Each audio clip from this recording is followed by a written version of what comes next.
Mariners win 9-7. They even the series against the Twins at a game apiece. They improved to 51-50 on the season. Let's talk about how this one happened. Things did not look good, to say the least. After the Mariners go scoreless in the first inning, Twins put up a four-spot, a triple. We'll talk about that in a second. From Edouard Julien, scores Carlos Correa, Kepler singles home Julien, and Matt Wallner clobbers a home run to make it 4-0. Mariners get one back in the second on a Julio Rodriguez homer to left. That was blistered. Makes it 4-1. Twins get another run in the third on a triple, 5-1. Mariners, Cade Marlowe, who we're going to talk about a lot today, makes it 5-2 with his first MLB home run. Congrats to him. Sixth inning, Donovan Solano hits a sacrifice fly, and you're probably thinking, this one's over. 6-2. Nope. Rally doubles to left to score Crawford in the eighth. Hernandez grounds out to second to score Suarez. And Julio Rodriguez homers to right.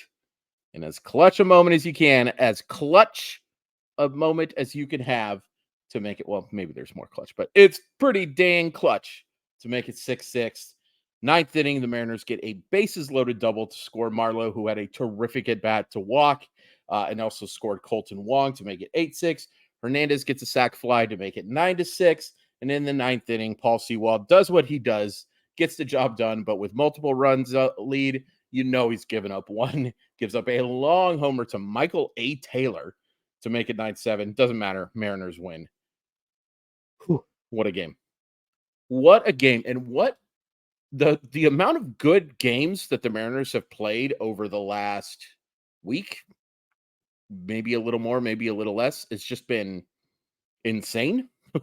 I mean, all of these games are coming down to the wire, going extra innings, 1-run losses that are frustrating as heck, 1-run wins that are thrilling as heck, or 2-run wins like the last couple I think have been. Oh, it's been fun. It's also going to kill me.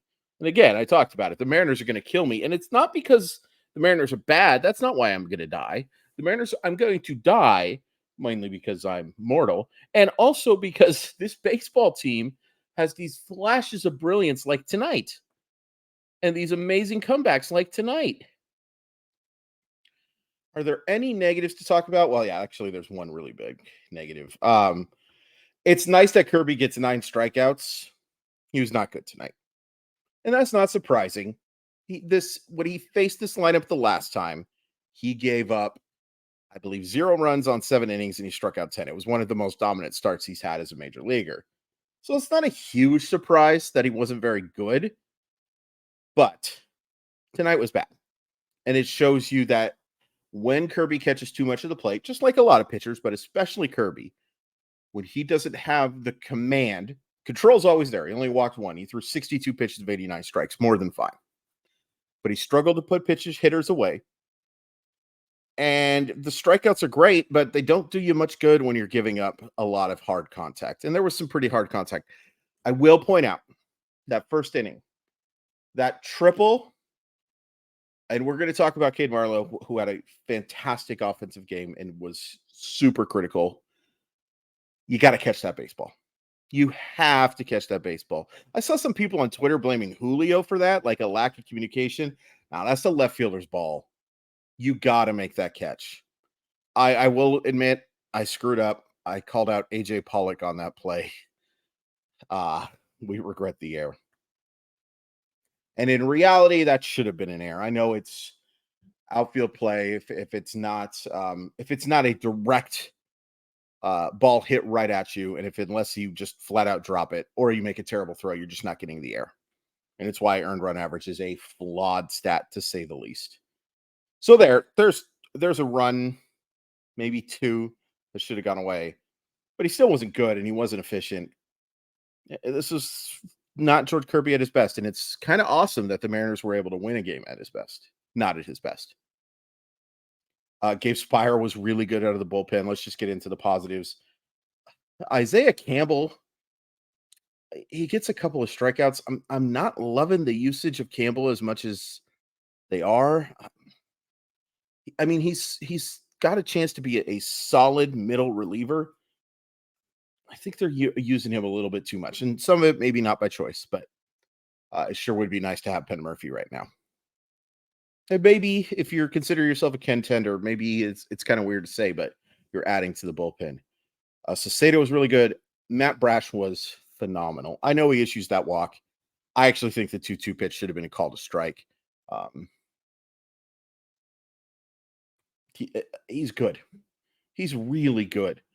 The Mariner fans that dislike this dude, I can understand frustration, but this is basically a rookie pitcher putting up these kind of numbers, these kind of strikeout totals.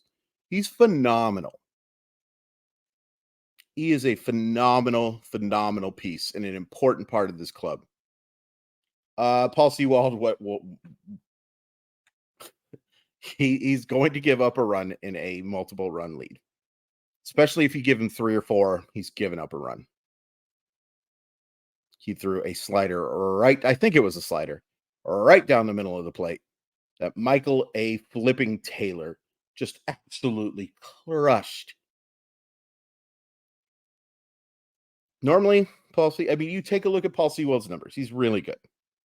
He's been among the better relievers in baseball over the last 3 years. Do I trust him like I trust some of the elite closers in baseball? I do not. Mostly gets the job done. Beyond mostly. But he can scare you a little bit because he doesn't have that dominant fastball. That slider is filthy. Second best slider on the team behind Brash, in my opinion. But it's a little scary sometimes. That's why I'm hoping Munoz can, Munoz, I don't think it's been bad this year, but I'm hoping that he can show that 2022 level again, because I think that's your dominant reliever, your traditional closer if you had one. Anyway, pitching outside of Kirby tonight was pretty darn good. And it's nice to see that they can win a game that Kirby struggles. Offensively, there's just so many positives here. Let's start with Marlowe. Yeah, he should have caught that ball. He had 3 terrific at bats. He has the homer, he has the double, and that walk to open the top of the 9th. That was really impressive. That was really impressive. And somebody asked me on Twitter who was not particularly familiar with, I mean, they're not hardcore Mariner fans, is they asked me if he's the everyday left fielder now. And I think yes, except for against left-handers, I still think you're putting Dylan Moore out there. I was really impressed. Again, got to catch that baseball. But everything outside of that was terrific for Marlowe tonight. And good for him. That's so awesome to see. Rookies having success on a night like tonight, like a big game, a borderline must-win game. And you go out and do that. Good for you, Cade Marlowe. That was awesome. JP Crawford, a really nice game. Eugenio Suarez with one of the most clutch hits of the year. Cal Raleigh had a really nice game. Teoscar did drive in a couple of runs. Didn't have his best offensive game. Same thing for Mike Ford. Ty France just gets the one hit, and it's just a little blooper. I'm not complaining about it, by the way. Great to see some hits. Julio. Yeah. Yeah, that was special. That was cool to see, too. Because no one could deny that Julio's overall results offensively aren't the best. Understatement. Like, it's great to see 16 homers and I think 25 steals, 23 steals, one of the two. That's all well and good, but I don't think any of us were signing up for a 312 on base percentage and a 413 slugging percentage. I don't think anyone was hoping for that. I really hope you weren't. But this is a 22-year-old, and what he did tonight shows you just how special this guy can be and just how special he is. That was fun. That swing he had on the pitch that tied the game. Do you know how few hitters can do that? Do you know how few hitters there are that could take that ball out to right field? Can name a handful. Ronald Acuna Jr. can do it. Soto can do it. Tatis can do it. Trout can normally do it. Otani obviously can do it. But there's not many others. It's really hard to do that. It's really hard to be that strong and let the ball travel that far and to hit the ball fair. Just a special player. A special player who is frustrated at times this year, no question about it. Heck, he frustrated in the ninth tonight. He got a pitch down the middle of the plate that he fouled off. Then he struck out on a slider that didn't look like a strike at any portion to me. Obviously, it was a ball at the end, but the deception of it. But that looked like a ball from the get. But there are these moments that just suggest. I mean, I don't even know if you could really say what his true potential is. One of the best players in baseball, without question. It wouldn't shock me at all if in 3 years this was the best player in baseball. Got to make the adjustments. And there's no question as well that he's had some terrible luck this year. If you have I don't care if he was striking out every other at bat. If you have a hard hit percentage like Julio Rodriguez does, and you're hitting 246, it's impossible to not say, well, there's been some bad luck there. Impossible. Special player. And be grateful that we have him as a member of the Seattle Mariners. I said it literally on the radio the day it signed with Softy, Dave Mahler on KJR, that this was the ultimate win-win-win because it was a win for the Mariners to get Julio locked up long-term. It was a win for the Seattle Mariners to get him locked up long-term. Sorry, I coughed in the middle of my brain. It felt like there. Win for Julio, win for the Seattle Mariners, win for us fans. The ultimate win-win-win. The Michael Scott win-win-win. That was great. And we are so blessed to have this guy. Now, how does he build on it? Because we kind of thought he had kind of turned the corner a little bit in terms of results after moving down the lineup, and then there were some more struggles. I like, by the way, him hitting fifth. I like this lineup that they have right now. Really like it. Keep France down. Hopefully the results come again. Obviously, you're hitting Wong or Caballero ninth. Put whoever's in left field at eighth. I like this lineup. Now, I like this lineup as an iteration of what they have, right? I'm not saying don't get better because boy, oh boy, do they need to get better. Boy, oh boy, do they need to add 2 bats, at least 2 bats. If you're serious about contending. Not sure how realistic that is, but that's what I certainly would be doing. But the current players that they have, this is how I would line them up. And if Julio, at some point is doing this more consistently, and again, nobody's asking him, or not again, I didn't say it in the first place. If Julio, we're not asking him to hit 2 homers every game. I mean, I'll ask for it. I don't expect it.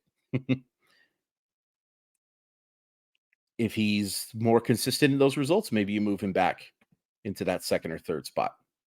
But for right now, I like him in that 5 spot. 3, 4, 5, line him up whichever way you want in that. But I like him out of that first 2 spots, and I like him in the middle of the order. What a fun game. What a fun game, especially because it looked like such a disaster to start. You go down 4-0.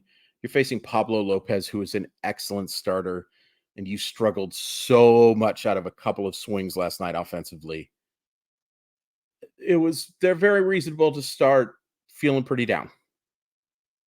And then that 8th and 9th. That was great. I can't believe that I'm at the 14:45 mark of this video, and I haven't talked about the new logo. Thank you, Samuel, so much For those who haven't seen it yet, check it out. You'll see it like on the Mile Wide page. It's gorgeous. It is absolutely gorgeous, and I cannot thank him enough. Um, Thank you to Nathan Bishop for suggesting it in his Discord. Check out the Dome in Bedlam Discord. It's a really cool place, and I can't recommend it enough if you're a Seattle Mariner fan. Thank you, Nathan, for putting that out to your minions. And having something like that come out of it is just, yeah, appreciate it. Really appreciate it. It makes no disrespect to me in my thumbs up picture. That hurt. I hit the keyboard. I'm on the 15-day IL. No disrespect to that. I'm a handsome fella. My grandma says I am anyway. But this is better. It just looks fantastic, and it fits the motif, what we're going for here, so well. I cannot appreciate Samuel enough. I think it looks great, and I think trying to make this a little more professional. We're never going to have editing. These are always going to be just one take. But, you know, see about some lighting stuff. See about maybe adding some end graphics, some music at the beginning. That type of thing. That'd be cool, but pretty straightforward. But I love that logo. And I thank Samuel again so much. Humanity can be very good. Follow me on Twitter at Crawford_MILB. I'm not calling it X. No one's calling it X. Follow me on Blue Sky at Crawford Crispy. Sports Sometimes podcast. Please give me those 5 stars. I'd really appreciate it. Having a lot of fun. I'm going to be talking to my buddy Mike Bauman on Thursday and the RotoWire Fantasy Baseball podcast. And tomorrow, check out my imminent arrivals. There's a bunch of really good prospects that I talk about who have a chance to contribute this year, but I'm not 100% they're going to. It's kind of a weird one, kind of a weird time where most of the good prospects are either up or they're in the lower levels. It's happens every once in a while, this cycle where the best prospects are down there. Next year, though, oh my goodness gracious, 2024, there's so many good ones. Thank you. Great win. Thanks again for the logo, Sam. And let's talk about real quick tomorrow, because I don't remember who's pitching, and I can just use this as my way of saying things and words and talking. That's right. It is Bryce Miller versus Joe Ryan. Good matchup. Really good matchup. I like that a lot. That'll be fun. Joe Ryan's a good one. Bryce Miller's a good one. 10 a.m. is not a good one.